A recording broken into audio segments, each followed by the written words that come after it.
My name is Madeline Liston. I'm a second-year neuroscience major with a double minor in with a plans double minor in psychology and computer science. I'm from Dublin, and I live about 20 minutes away, so I'm local. I want to play Survivor Time and Change because, like, who wouldn't? I've always watched Survivor with my family, and we're always commentating on everyone's moves and thinking about how we could do it better, and especially I always imagined how I'd do it better, or at least more interestingly. So it's been in my head for a long time, and so when I saw the posters around, I'm just like, I had to jump at that chance. I love games. I love playing. I love, like, role-playing. I love, like, just new adventures generally, and I'm looking forward to getting to meet all of these new people. So I don't think I have enough information to make a clear strategy yet. I feel like a lot of the game is dynamic. You don't know what the alliances are going to look like, what the people are going to do. A lot of it is just reading the situation. And so I need to be constantly alert, constantly taking notes, but I don't have like a pre-planned strategy. I know I need to make an effort to kind of put myself out there. Maybe not as a leader, but as just somebody's heard, because I'm not going to do this completely, but definitely there's a saying of, well, actually I think there was like a psychological study, is the people who are seen as the leaders the most, right? The people who are more trusted are the people who talk more, no matter what they're saying, right? So I'm not saying I'm going to try and be in charge, probably not, but I feel like the more I talk, the more influence I have. And so that's like my whole life. I've been just trying to talk more, because sometimes I forget to talk, and then it's good to listen, but at the same time, I need to make sure I have, like, the ability to influence the game. So that's something I need to make sure of. And I need to jump the gun. I want to try and be the first person to reach out to everyone. I want to just, like, zoom right into it. I assume other people will be doing the same. In terms of what I think might be my downfall, I have a tendency to get really caught up in my ideas. I get, like, super excited about whatever I'm thinking of or whatever I've come up with, and I tend to become a little bit of oblivious to my surroundings. I imagine I'll be, like, really excited, like, thinking about some move or strategy I'm planning out, and I will just, like, zone out a little bit, and that's something I definitely gotta be cautious of, you know, because I'd say I'm pretty good at reading people. Well, I mean, I can't really tell when people are lying, but I can get it. Well, sometimes I can, but I feel like I'm good at getting, like, a good sense of people. I'm good at empathizing, but I also have to make sure I'm in reality and not just thinking about plans, because I tend to do that. Why I think I will be the sole survivor. I don't know that I will. I'd say I'm relatively athletic, I'm about average, I guess.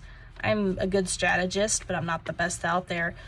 But what I know I tend to be really good at, right, is I'm good at being the person who does something different, right? The way that I be the best at things in my life is by being the only one who's doing them. So I don't know what that's going to look like yet. This is just a thought I was having. I've been watching through season 3, and I've been emailing the Survivor staff with, like, questions. I just saw the thing where it said, hey, text us. So I might do that now, but I've been watching that, right? And they're like, oh, I've got this hidden, like, this fake immunity idol. And so I'm like, right, this isn't like Survivor where you have limited resources, you have to evade everybody. Like, if you're making it a hidden immunity idol, why wouldn't you make like 20? Granted, I don't know how hard they are to make, but like, if I'm gonna make an hidden immunity idol, like, why wouldn't I make like 20 of them? I don't know. I don't know if that's practical. I don't know if I'm allowed to, but it seems strange that you'd only make one. So I'm really just like looking to try to get a sense. And so I'm not saying that I'm gonna win because I'm gonna make a bunch of immunity idols. I'm saying that I'm gonna win because there's something that I'm gonna figure out that no one else sees. And I might not be the best at figuring out what everybody else is seeing, but I'm gonna see something that other people aren't. And that tends to be how it works with me. I know anybody from the Survivor cast? No, but I took notes from the interview. I was interviewing along with 2 other people, one of which I had a conversation with while I was waiting for the interview. Her name's Stella. I remember kind of what she looks like. I'm worried I might not recognize her, but I think I would. But I wrote down what she told me about herself, because I'm like, I need to remember this. This is a social game. So I know that her favorite board game is the Resistance card game, right? That was her item that she brought in. She's a sophomore. She's studying statistics, and she wants to apply it for like environmental science stuff, right? There was another guy who I interviewed with, but I didn't talk to him beforehand. I don't remember his name, which is really annoying, but he loves Batman. That's what I remember. That's what I wrote down. But I'm just going to be writing things down about people to make sure I remember them, because I have like such a bad memory of like conversations. I remember like I'm so worried that like people are going to think I don't care because I don't remember the conversation. I've actually never had that as an issue. It's more of just a random worry I have, but I'm gonna write down everything. I'm gonna come into my dorm and I'm just gonna have like, well, I lost my whiteboard, but potentially I'm gonna have like a whiteboard. It's just gonna have like people's names. It's gonna have like diagrams. I'm gonna have like a whole thing.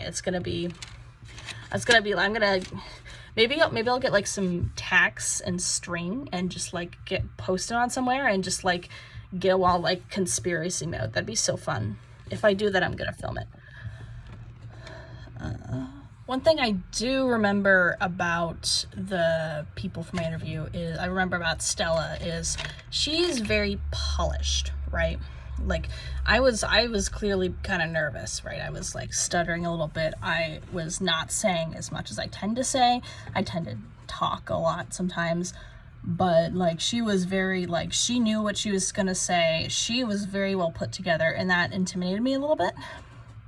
And so it kind of occurred to me that I don't actually know how to act confident. And the reason why I don't know how to act confident is because I usually am confident. And as I usually, like, I don't have to pretend. I usually believe that I know what I'm doing. And so when I don't, I've never really learned how to shut that down. So the people I tend to gravitate towards tend to be very, like, introverted, neurodivergent, because I'm that way, but then the people I gravitate towards are more that way than I am. And so I have some very unusual friends who I love to death, and none of them know each other. And so it's, at least in high school, none of my friends knew each other. And so I've never really had like a group type thing. I've never really made a group. I've made temporary groups, but I've never had one that stuck. I have a group of friends who've stuck, and it's because our parents knew each other, and now we're all friends. But I always tend to gravitate to, you know, the person sitting by themselves, because I'm much better on one-on-one conversation. It's been a while since I really had to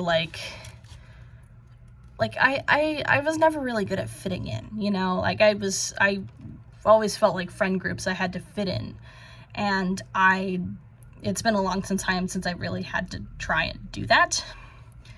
I always feel like when I'm in a group of people, they all have more in common with each other than with me. And so this is going to be me kind of putting my social skills to the test, because I've been finding I'm a lot more charismatic than I think I am, which is nice. very nice. But like also I don't know, it's gonna be different than what I'm used to, and I'm excited for it. Pet peeves of mine, I actually have a list. You know, I have a list because people will ask me what my pet peeves are, and I think it's fun to talk about my pet peeves. So I have a list of my pet peeves. I will try not to make this too long. This is not really what the confessional is really supposed to be about, but I have a few pet peeves. When I'm walking around, right, and I'm like looking at stuff, looking for something, and everyone like will interrupt me, like, hey, are you lost? Like, am I not allowed to just stand here and think about where I'm going to go for like 2 seconds? Come on. I hate it when people will like give me really generic advice whenever I complain about things. It drives me nuts. That's 2. People, when they start a number with a decimal, like a decimal, right? It'll be 0 point something, and they'll just write a dot. Like, I'm going to see the dot, right? I need the dot to be in between the zeros, so that way you can tell that there's a decimal. Otherwise, you can't tell. It drives me crazy, and I can usually tell when there's a decimal, but it's just like, don't do it that way. It bugs me. Nobody else has this opinion. Everyone's just like, oh, I just don't have to write the 0 because you just have the dot. And it was, no. Some people speaking song lyrics instead of singing them drives me crazy. I don't know why. People are having social events and they put the TV on, and I can't pay attention to the social event because the TV is on, and I have to watch the TV because the TV is on, but I miss the conversation. That annoys me. Last one. Psych professors always talking shit about Freud. Now, I do agree, most of his ideas were pseudoscience. They didn't make a lot of sense, but it's almost as if, like, you have to, like, whenever it's brought up, it's like, oh my gosh, I have to, all of his ideas were bad. Like, they're almost afraid to be seen agreeing with anything he said, and it's kind of like, it's like irritating. It's like, yeah, I know there isn't, like, I know there isn't weird sexual urges toward your parents or some shit. No one thinks you're saying that. Chill. Yeah, those are my pet peeves. Also, people saying the word dopamine too much. Like, I don't mean like in a, oh, I need some dopamine in like a casual context, integrating the word into a casual context. It's fine. I feel like that's a good way to express things. I'm talking about when people are talking about neuroscience in like a basic way, and they just keep using the word. It really annoys me.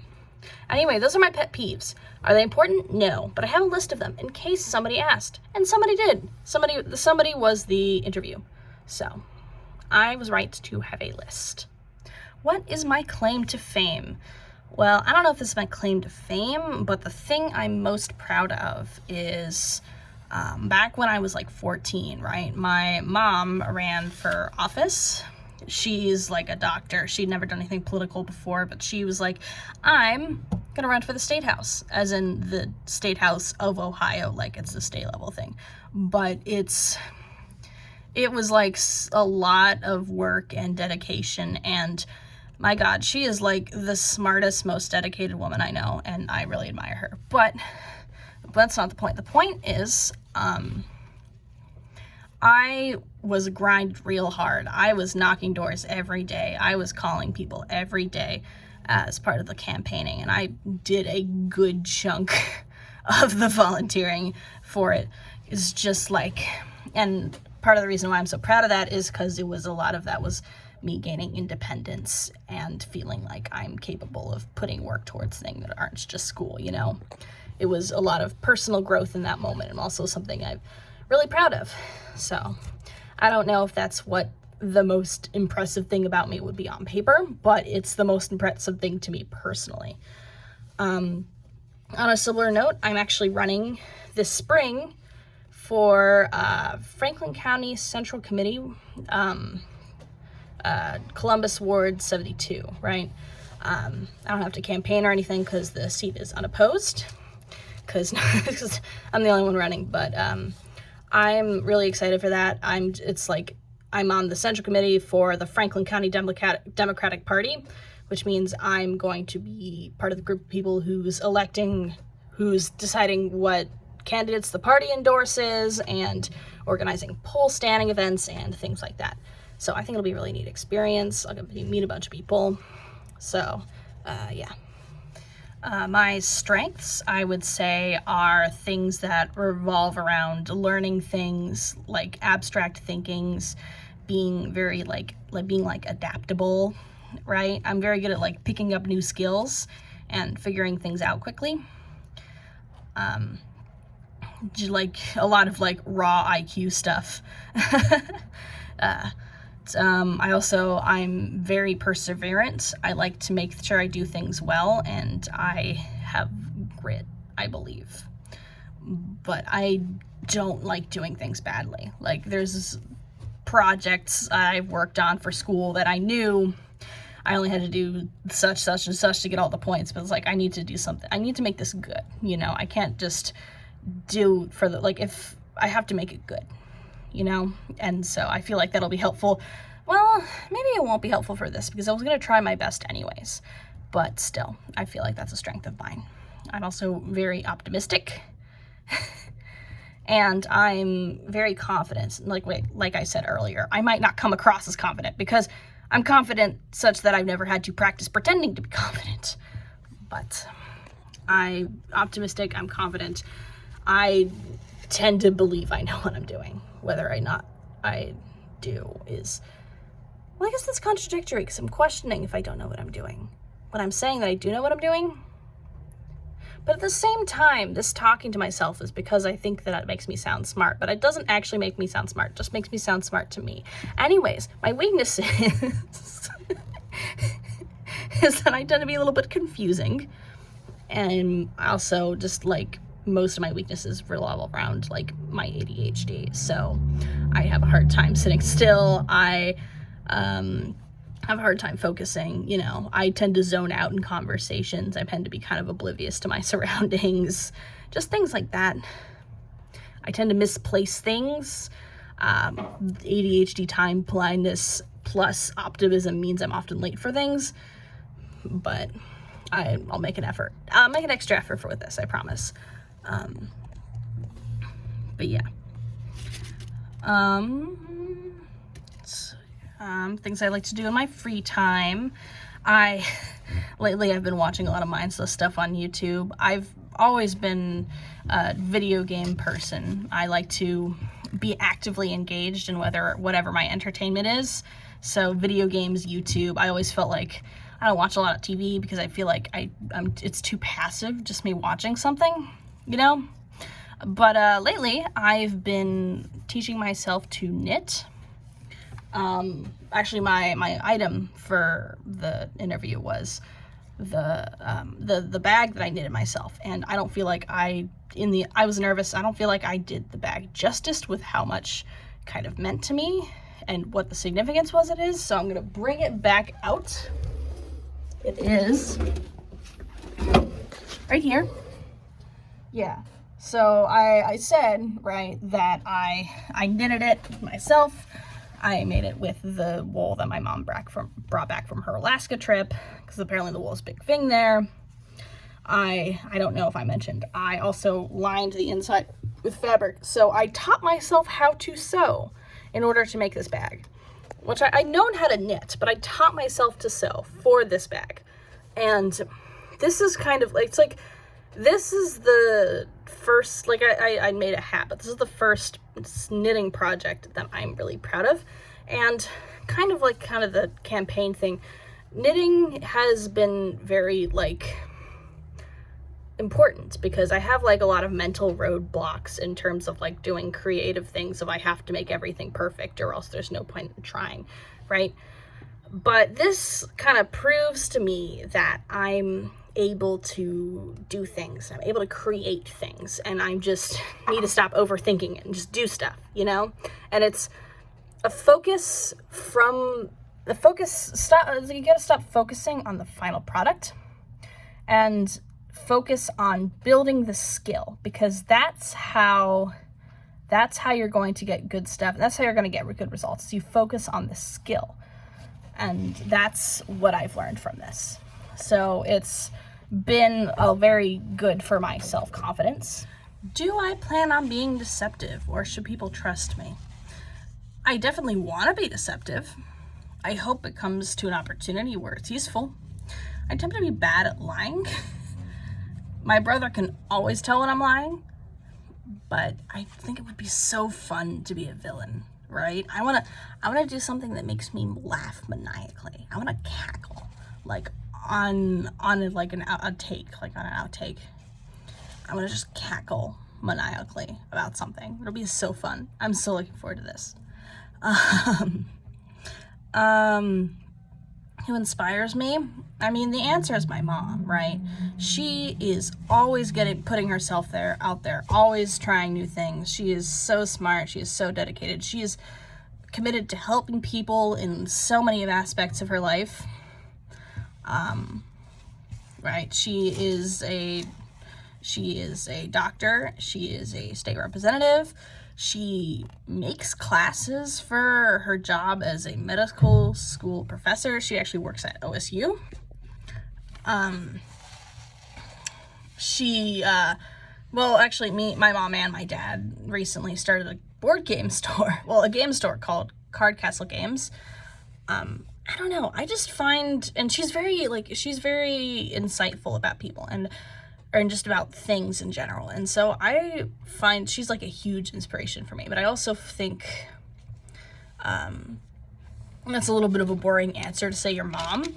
So I've come up with somebody else. It's Dr. K on Twitch. His channel name is Healthy Gamer GG. I mostly watch him on YouTube, not Twitch. But when he was young, he ran away to India and spent a few years studying with Buddhist monks, and then went to Harvard and then went to medical school, and now he's a psychiatrist.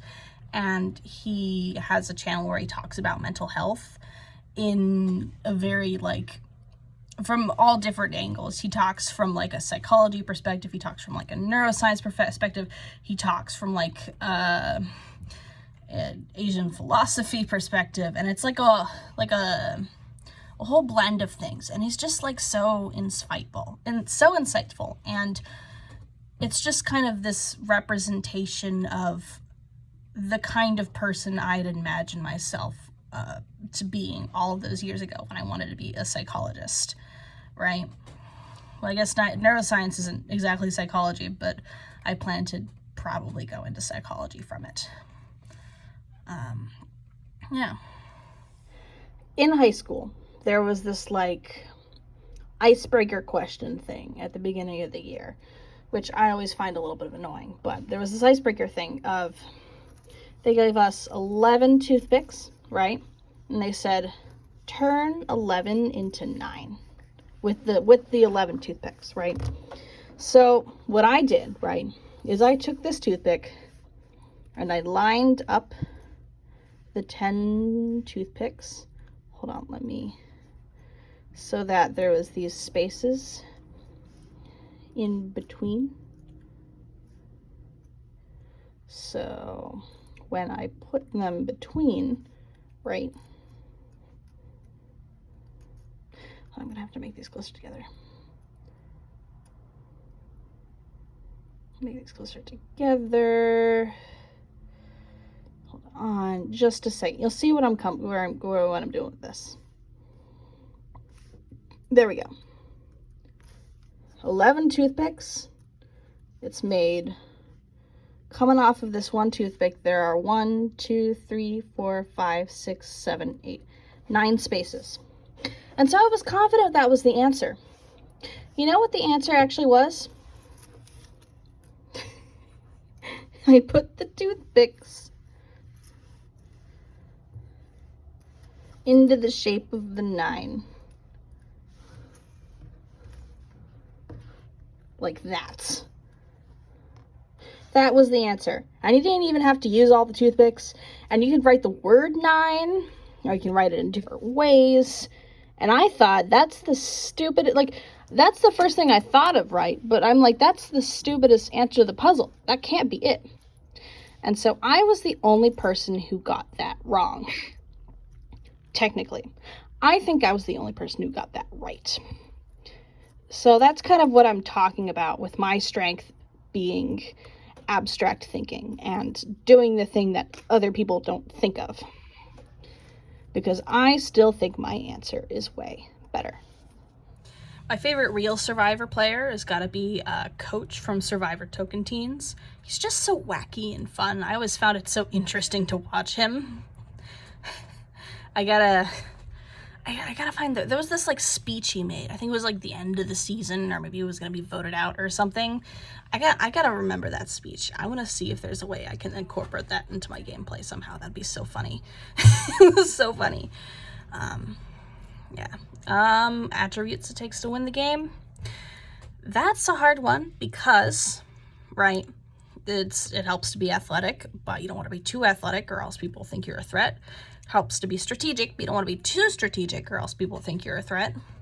You want to be friends with everyone, but you don't want to be too close with everyone or else everyone will think you're a threat. And so it's this awkward balance of what the players think is the best and what works out and who you're with, and a lot of it is luck as to what is useful.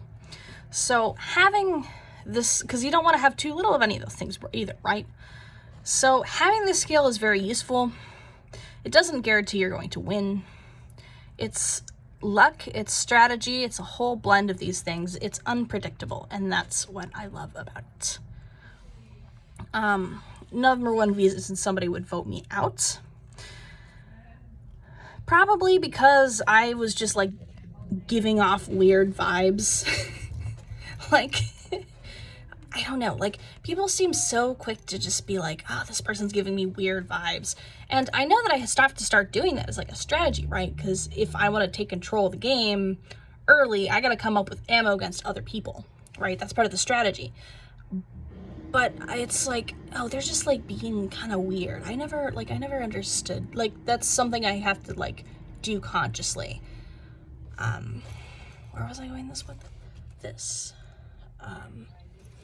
The number reason somebody would vote me out is because, one, they just like other people. They just like other people better, and I'm being strange. Like, that's why I think people would vote me out. Either that, or I use too big of words, and I seem too arrogantly smart, and they get intimidated by that. That might also happen. I feel like I'm gonna get caught with something because I'm not the greatest liar, but I'm also, I don't know. These people don't know me like my brother knows me, so they probably will have a hard time telling. What would winning this game mean to me? I would brag about it to literally everyone. Like, literally everyone I saw, I'd be like, I won Survivor. Except that I probably wouldn't do that because I probably wouldn't be allowed to do that. But I still do it to a few people. It's frustrating, but that'd be a huge like ego boost. I think that'd be like the coolest thing ever. And I don't have like some sob story like, oh, my lifelong dream is to win OSU Survivor, but like it'd be so cool. It'd be so cool. That's what I think. It'd be so cool to win OSU Survivor in Time and Change. And that's the note I'm gonna leave on.